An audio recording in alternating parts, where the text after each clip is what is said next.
میں ایک گورنمنٹ کی جاب کرتا تھا سول ڈیفنس کی. 2000 میں تقریباً میں نے تھیٹر کو جوائن کیا، اپنا ایک پرائیویٹ تھیٹر بنایا وینس تھیٹر کے نام سے. اب وہ تماش بھی نہیں ہو گئی ہے، اب ڈرامہ نہیں ہے. اب ڈرامہ مقصد نہیں رہ گیا، صرف جو رات 11 بجے شروع ہو جاتا ہے وہ صرف تماش بینوں کے لیے ہے، یہ فیملی کے لیے ڈرامہ نہیں ہے. اب جو ہے نا پروفیشنل پروڈیوسر ہیں، وہ یہ چاہتے ہیں کہ آج ہم نے پیسہ انویسٹ کیا ہے، گانا ہو، ننگ ہو، برا ہو، کچھ ہو، ہمارے پیسے واپس آ جائیں پروفٹ کے ساتھ. اتنا مہنگا ٹکٹ ہے، غریب آدمی جو ہے وہ ڈرامہ نہیں دے سکتا. 100 جگت جس کو یاد ہو گئی ہے، 50 یاد ہو گیا وہ ایکٹر بن گیا ہے، جسے 4 لائنیں یاد ہو گئی ہیں وہ ڈائریکٹر بن گیا. وہ گانے بن رہے ہیں، 2-4 ہنسانے والی باتیں کرو، ساتھ گانا لگا دو. ایسے یہاں بڑے فنکار ہیں، باتیں چھوٹی ہیں.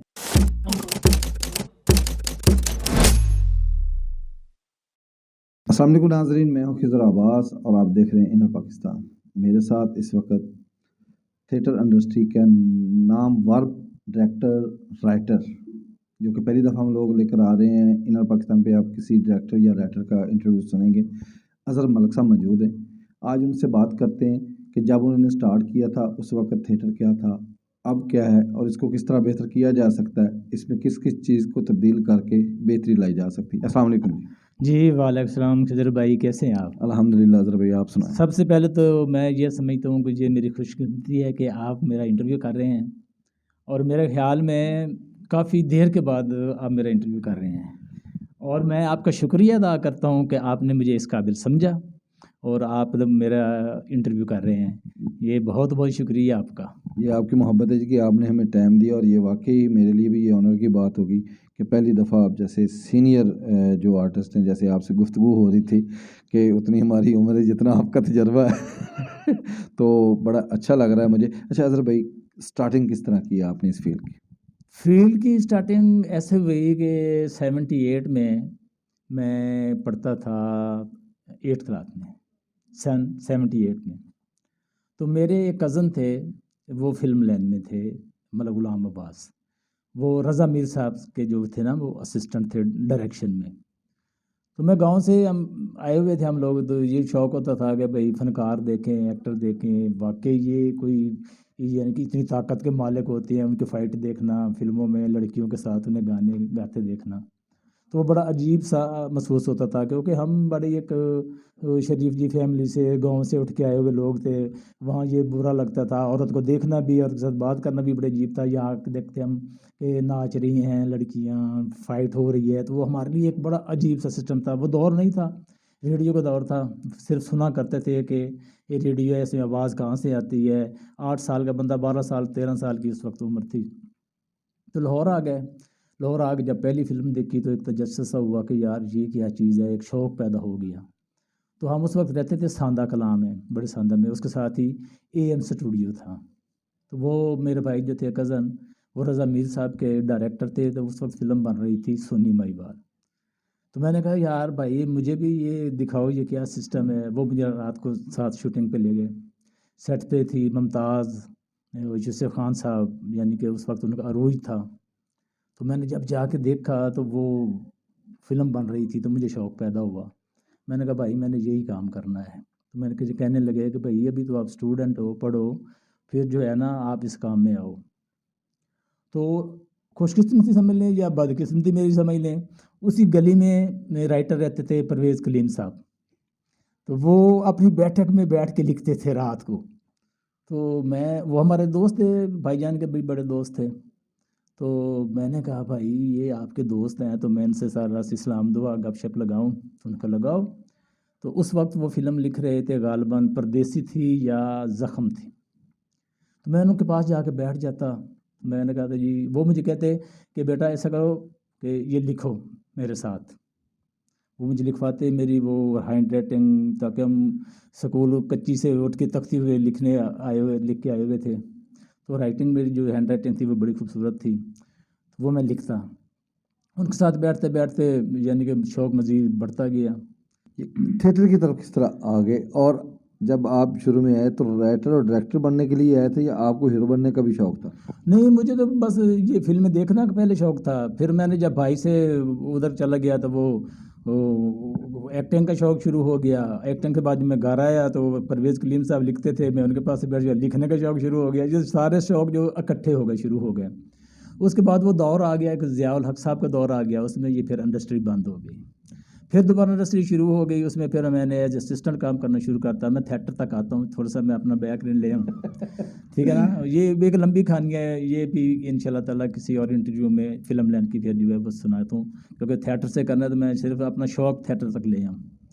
ایسے ہو گیا. پھر میں 2000 آ گیا, یہ ایک مختصراً بات کروں, 2000 میں فلم لان جو ہے وہ زوال پذیر ہو رہی تھی.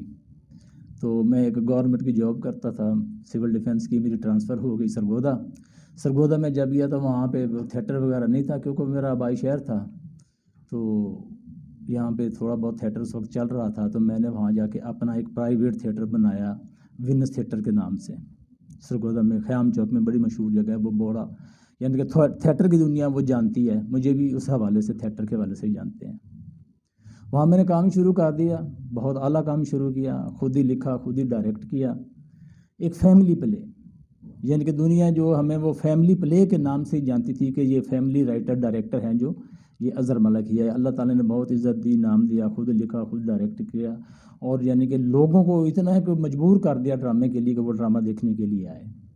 فیملیز آئی وہاں پہ ڈرامہ دیکھنے کے لیے. بہت ہی مجھے دیکھتے ہوئے 2 تھیٹر اور بنے, اور جو تھیٹر کے مالکان تھے انہوں نے ہی مجھے ہی کہا کہ آپ ہمارا جو ہے نا تھیٹر چلائیں اور اسے لکھیں اور ڈائریکٹ کریں.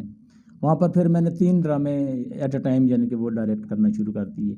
تو یہ تھا میرا یعنی کہ تھیٹر میں آنے کا مقصد. اور جب میں آیا 2000 میں تقریباً میں نے تھیٹر کو جوائن کیا 2000. اچھا, جب آپ نے تھیٹر کو جوائن کیا اس وقت جیسے آپ نے کہا کہ ایک فیملی پلے چلتے تھے, اب وہ فیملی پلے کہاں گم ہو گئے؟ فیملی گم ہم نے خود ہی کی ہے, کیونکہ ایک تو یہ مسئلہ ہوا کہ میں اب تھوڑا سا پیچھے میں چلا جاتا ہوں کہ جیسا کہ فلم تھی, فلم بھی اسی طرح گم ہو گئی جیسے آج تھیٹر گم ہو گیا ہے, کہ رائٹر اور ڈائریکٹر کو مار دیا گیا ہے, بالکل ختم کر دیا گیا ہے. فلم کے صاحب دیکھنے کے شباب کرانوی صاحب جب تک زندہ تھے خوبصورت اردو فلمیں بنا کرتی تھیں. پھر حسن طارق صاحب تھے, جاوید فاضل صاحب تھے, نظر سلام صاحب تھے. جب تک یہ لوگ زندہ رہے ہیں, وہ فنکار زندہ رہے ہیں, تو ہماری فلم زندہ رہی ہے. اس کے بعد ایسے ہی آ گیا کہ ایک بچھاڑ آ گئی فلموں کی, پنجابی فلموں کی دھڑا دھڑ شروع, رات دن گنڈاسا, یہ وہ مار کٹائی, ایک جیسی فلمیں بننا شروع ہوگی جیسے آج کل ایک جیسے ڈرامہ بن رہے ہیں. ٹھیک ہے, تو وہ فلم لین ختم ہوئی. اب وہی ہوا کہ یہاں پہ ڈائریکٹر تھے جو مسعود اختر صاحب تھے, اور تھے بابا نذیر زیزگام صاحب تھے, سلیم چشتی صاحب تھے, افتخار حیدر صاحب تھے, عثمان پیرزادہ صاحب تھے. یعنی کہ ایک لیول تھا ڈائریکشن کا. وہ جیسا اور کوئی نام رہ گیا ہو تو وہ معذرت, کیونکہ اس وقت انٹرویو بندہ جب دے رہا ہوتا ہے تو کافی کچھ رہ جاتا ہے. تو وہ یعنی کہ بڑے لوگ تھے, بڑا پڑھے لکھے لوگ تھے وہ, یعنی کہ ان کی ایجوکیشن ہی ایسی تھی, وہ لوگ ڈرامہ پڑھے تھے, ڈائریکشن پڑھے تھے, وہ لوگ وہ کر رہے تھے, ایک حساب کے ساتھ تھے. یہ ہوتا تھا کہ الحمرہ ہوتا تھا, اوپن ایئر باغ جناح ہوتا تھا, تو ہم 4 بجے, یقین جانیے کہ 4 بجے بکنگ کھلتی تھی اور 6-6:30 بجے وہ ہاؤس فل کا وہاں پہ بورڈ لگ جایا کرتا تھا. وہ فیملیز. اب تو ہم رات 3 بجے تک ڈرامہ کرتے ہیں, نہ کوئی فیملی آتی ہے نہ کچھ آتا ہے. وہ بتا رہا تھا کہ رائٹر اور ڈائریکٹر مار دیا. جب رائٹر ڈائریکٹر بھی مر جائے, جب ایک بڑھتی ہوئی نسل جو بندہ بڑھا رہا ہے وہ اسے بھی مار دیا جائے, تو پھر اس کا خاتمہ ہی ہوتا ہے. اچھا یہ بتائیں, جس وقت شروع میں ڈرامے لگتے تھے الحمرہ میں, بالکل یہ ٹائم ہوتا تھا کہ 10 یا 11 بجے میرا ڈرامہ ختم ہو جاتا تھا, ہم لوگ گھر کو چلے جاتے تھے. ڈرامہ کو 10-11 بجے جو ختم ہوتا تھا, اس کو 10-11 بجے اسٹارٹنگ میں کون لوگ لے کر آئے اور کیوں؟ دیکھیے, جب ڈرامہ 8:30 بجے شروع ہوا کرتا تھا اور 11 بجے تقریباً 11:30 بجے میرے خیال میں یہ ٹائم تھا, اس پہ ختم ہو جایا کرتا تھا. ایک دور ایسا بھی آیا تھا کہ 8:30 بجے ڈرامہ ختم ہوا کرتا تھا. وہ دراصل وہ جو ٹائم تھا نا, وہ فیملی ٹائم تھا. وہ ٹائم جو تھا وہ فیملی ٹائم تھا. اس میں فیملی گھر سے آتی تھی, سارے لوگ ڈرامہ دیکھنے کے لیے آتے تھے. ایک سبجیکٹ ہوتا تھا, خوبصورت لینگویج کے تلفظ کے مالک فنکار ہوا کرتے تھے. اس میں یہ بھانڈ پورا نہیں تھا. اس وقت ہنسانا جو ہے نا, یہ مقصد نہیں تھا. ایک لیسن جو ہے وہ مقصد تھا کہ لیسن کیا دیا جائے پبلک کو, عوام کو کیا سمجھایا جائے, کیا نئی بات بتائی جائے جس سے معاشرہ جو ہے اس لائن کو لے کے چلے. یہ بات ہوا کرتی تھی. اب جب سے یہ ڈانس آ گیا ہے, ڈانس اس وقت بھی ہوا کرتا تھا، لیکن وہ ڈانس بھی ایک جو ہے ایک مقصد ہوا کرتا تھا. اس ڈانس کا مقصد کیا ہے، کیوں ہوا ہے؟ جیسے کہ کلب میں ایک لڑکی ناچ رہی ہے تو اس کا انجام کیا ہوگا، اگر طویف کوٹھے پہ ناچ رہی ہے تو اس کا انجام کیا ہوگا. یعنی کہ اس ڈانس میں کوئی جو ہے لیسن ہوا کرتا تھا، کوئی سبق تھا. اب جو ہے اب وہ تماش بینی ہو گئی ہے، اب ڈرامہ نہیں ہے. میں خود as a writer director drama کرتا ہوں. جب میں خود کام کر رہا ہوں تو میں اپنے کام پہ مطمئن نہیں ہوں کہ میں یہ کیا کام کر رہا ہوں، میں اس میں مطمئن نہیں ہوں. میں ہر وقت اللہ سے دعا مانگتا ہوں، یا مالک میرے لیے کچھ اور بہتر کر دے، میں اس کام سے چلا جاؤں، نکل جاؤں. کیونکہ اب ڈرامہ مقصد نہیں رہ گیا. صرف جو رات 11 بجے شروع ہو جاتا ہے وہ صرف تماش بینوں کے لیے ہے، یہ فیملی کے لیے ڈرامہ نہیں ہے. شاید صاحب جیسے آپ نے کہا کہ تماش بینوں کے لیے ڈرامہ رہ گیا، فیملی کا ڈرامہ ختم ہو گیا، ختم کرنے میں سب سے بڑا ہاتھ کن کا ہے؟ دیکھیے جی، پہلے پروڈیوسر جو ہوا کرتا تھا نا، معذرت کے ساتھ پروڈیوسر سے یہ میں جو بات کر رہا ہوں سب کو بری لگے گی، لیکن حقیقت ہے. حقیقت جو ہوتا ہے وہ تھوڑی سی کڑوی ہوتی ہے، یہ برداشت کرنی پڑتی ہے. مجھے بھی کرنی پڑے گی، پروڈیوسر ذات کو بھی کرنی پڑے گی. کہ اب جو ہے نا پروفیشنل پروڈیوسر ہیں، وہ یہ نہیں چاہتے کہ کوئی لیسن معاشرے کو دیا جائے. وہ یہ چاہتے ہیں کہ آج ہم نے پیسہ انویسٹ کیا ہے، گانا ہو، ننگ ہو، برا ہو، کچھ ہو، ہمارے پیسے واپس آ جائیں پروفٹ کے ساتھ، عیاشی بھی ہو جائے، پیسے بھی واپس آ جائیں. اب یہ کام ہے، یہ جو سچی بات ہے وہ یہ حقیقت یہی ہے کہ وہ یہ چاہتے ہیں کہ ہمارا جو ہم نے پیسہ انویسٹ کیا ہے بکنگ پہ جائیں، 5,000 2,000 3,000 1,000 1,500 جو بھی ہے وہ ٹکٹ رکھا ہوا ہے. اتنا مہنگا ٹکٹ ہے، غریب آدمی جو ہے وہ ڈرامہ نہیں دے سکتا. بیسیکل تو یہ جو ہے یہ شوق ہے، جو یہ انٹرٹینمنٹ ہے، یہ جو ہے یہ غریب لوگ کے لیے ہے. امیر لوگوں کے پاس تو بہت طریقے ہیں انٹرٹینمنٹ کے، وہ تو گھر میں بڑی LED لگا کے دیکھ رہے ہیں، انگلش فلم دیکھ رہے ہیں، کچھ دیکھ رہے ہیں، کچھ دیکھ. دیکھیے جب فلم بنا کرتی تھی اس وقت بھی غریب لوگ ریڈی بان رکشہ بان آیا کرتے تھے. جب ڈرامہ اسٹارٹ ہوا اس وقت بھی 30 روپے 60 روپے ٹکٹ ہوا کرتی تھی، حد میں 100 روپے ہوا کرتی تھی، تب بھی وہی لوگ آتے تھے. ان لوگوں کو ہم نے ہٹا دیا ہے، وہ لوگ ڈرامہ نہیں دیکھ سکتے. لاسٹ ٹکٹ جو ہے ہمارا 500 کا ٹکٹ ہے، 5,000 سے سٹارٹ ہو رہا ہے. 5 وہ غریب آدمی روٹی پورے کرے یا وہ یہ ڈرامہ دیکھے. اچھا دوستو، اس وقت جتنے بھی پروڈیوسر کام کر رہے ہیں ان میں سے کون سے ایسے پروڈیوسر آپ کی نظر میں ہیں کہ جو کہ ڈرامے کی فلاح کے لیے بھی ساتھ ساتھ کام کر رہے ہیں، کما تو رہے ہی ہیں؟ یہ ڈھونڈنا پڑے گا، مشکل ہے. کوئی مجھے نہیں کوئی ایسا نظر آ رہا کہ جو کہ فلاح کے لیے کوئی کام کرے. فلاح تو کوئی ادھر رہ ہی نہیں گئی، اب تو فلاح والی بات ہی نہیں ہے. ایک اور چیز جو دیکھنے میں نظر آئی ہے کہ ایک آرٹسٹ کام کر رہا ہوتا ہے، 1 2 3 4 ڈرامے کی، اگلے ڈرامے میں وہ ڈائریکٹر اور رائٹر کے ساتھ اس کا پوسٹر آ جاتا ہے. یہ بڑا آسان کام ہو گیا نا، اس لیے تو ڈرامہ بھی آسان ہو گیا ہے. اسی لیے ایک دن فنکار آتا ہے، دوسرے دن گھر چلا جاتا ہے. یہ بہت آسان کام ہو گیا. 100 جگت جس کو یاد ہو گئی ہے، 50 یاد ہو گیا وہ ایکٹر بن گیا ہے. جسے 4 لائنیں یاد ہو گئی ہیں وہ ڈائریکٹر بن. ڈائریکشن تو ہے ہی کوئی نہیں یار، وہ گانے بن رہے ہیں، 2 4 ہنسانے والی باتیں کرو، ساتھ گانا لگا دو. کیا وجہ ہے؟ جیسے ابھی آپ نے کہی جگت، کوئی نئی جگت نہیں آ رہی. جگت ہوتی نہیں ہے. جگت کون سی نہیں ہوتی ہے؟ جگت تو جگت ہی ہے، کہانی نہیں ہوتی ہے، سٹوری نہیں ہوتی ہے، جگت تو جگت ہی ہے. نہیں، پھر بھی کوئی آتا ہے نا کہ جیسے اب آپ دیکھیں کہ میرے خیال میں پہلے یہ تھا کہ ہمارے ڈرامے جو تھے وہ ہمسایہ ملک میں دیکھے جاتے تھے. انہوں نے ہمارے ڈرامے دیکھ کے وہاں سے انہوں نے پنجابی فلمیں بنانا شروع کر دی اور ہم نے اپنے ڈرامے کا معیار گرا دیا. میرے خیال میں ابھی میں گھر بیٹھا کچھ لکھ رہا تھا تو میں نے لکھتے ہوئے نا وہ قلم چھوڑ دیا. یعنی کہ نیا نیکسٹ جو ڈرامہ لگنا ہے نا وہ میں لکھ رہا تھا.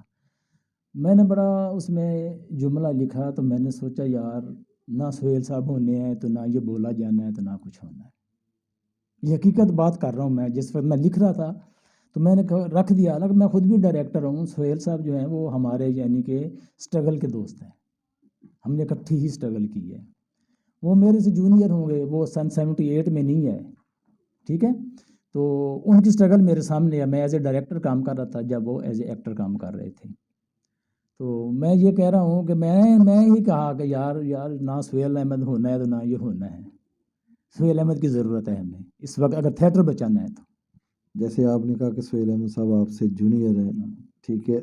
جب وہ آئے اس وقت آپ اپنا کام کر رہے تھے، وہ سیکھ رہے تھے. ایسی کیا وجہ آئی کہ آپ نے وہ مقام اور وہ نام نہیں حاصل کر سکے جو سہیل صاحب نے کر لیے؟ پتہ کیا ہے، وہ ایک بڑے پلیٹ فارم پہ آ گئے تھے.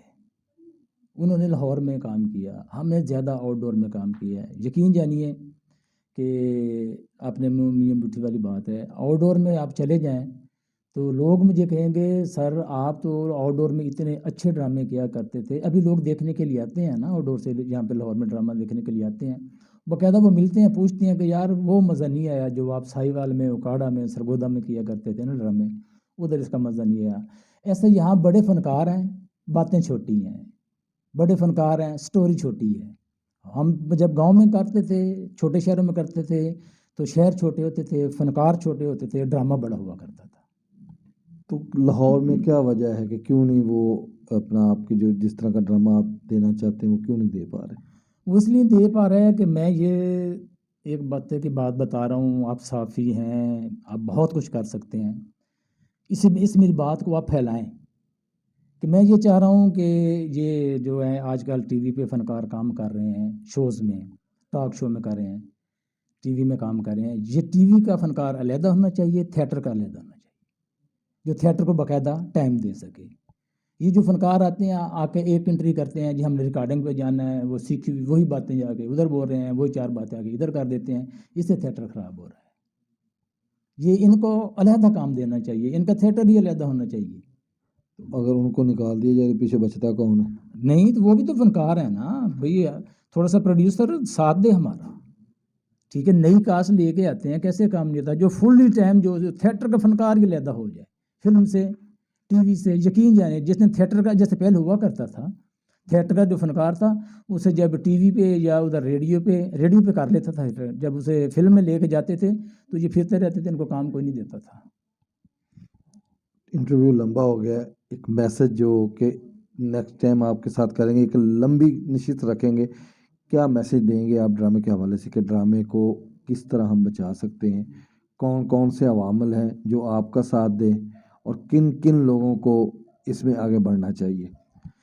سب سے پہلے تو جو فنکار ہے نا جی، اسے یہ سمجھنا چاہیے کہ میں یہ کام نہیں اپنے بچوں کے لیے عبادت سمجھ کے یہ کام کر رہا ہوں۔ جیسے پہلے ہم باوضو ہوا کرتے تھے، جس دن تھیٹر ہمارا اوپن ہوتا تھا نا، یقین جانیے کہ ہم باوضو ہو کے آیا کرتے تھے کہ یار آج پلے چلنا ہے تو وضو کر کے جا کے تھیٹر پہ جانا ہے۔ یہ حقیقت بات کر رہا ہوں میں کہ 2 رکعت نماز بھی پڑھتے تھے، باوضو ہوتے تھے، پھر تھیٹر پہ آتے تھے کام کرنے کے لیے، گھر سے پوری تیاری، ماں باپ کے پیروں کو ہاتھ لگا کے آنا، منتے مان کے آنا کام کرنے کے لیے۔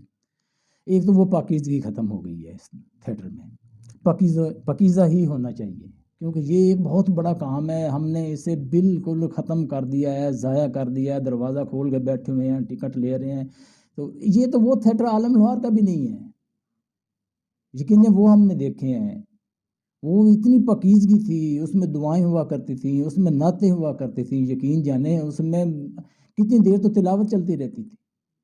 اب یہاں شرم آتی ہے کہ یار کہ یہ تلاوت لگائیں گے تو اللہ تعالیٰ کہیں ہمیں اس کے گناہ میں نہ شامل ہو جائے، یہاں تو ناچ گانا ہوتا ہے۔ کس طرح اس کو بچایا جا سکتا ہے؟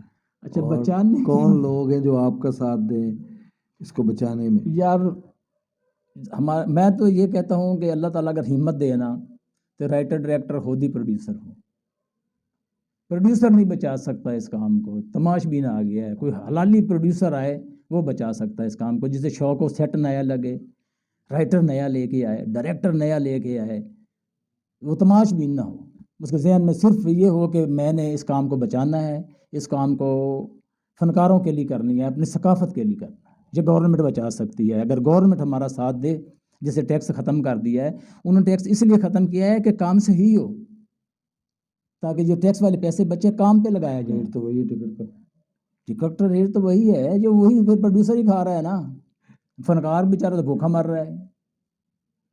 اللہ بچا سکتا ہے، پروڈیوسر بچا سکتا ہے، یا آپ کا یہ میک بچا سکتا ہے۔